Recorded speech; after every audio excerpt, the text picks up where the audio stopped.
Hey, it's Kevin at Shinobi 3DP. Today, I have an installation guide for your self-irrigating mason jar planters, or as I've been calling them, Simps. Each order comes with a wicking rope to keep the soil hydrated. Take the rope and tie a knot on one end.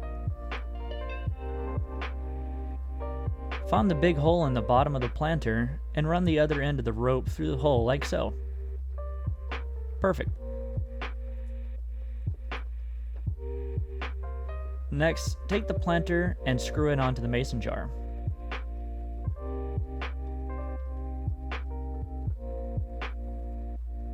Once that's completed, fill the Simp up with potting soil.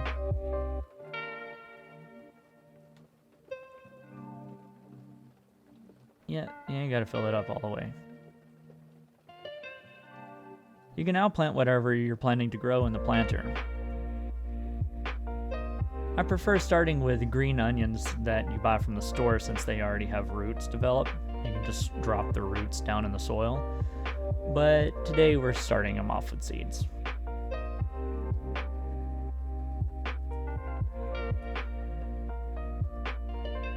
All that's left is to water the soil and add water to the mason jar. You don't have to unscrew it again because the water catchers on the side can fill the jars. I like to leave a little space in between the Simp and the water line to prevent overwatering the soil. Just let the wicking rope work its magic. If you're looking to get planters like these for yourself, you can head over to my Etsy shop. Thanks for watching.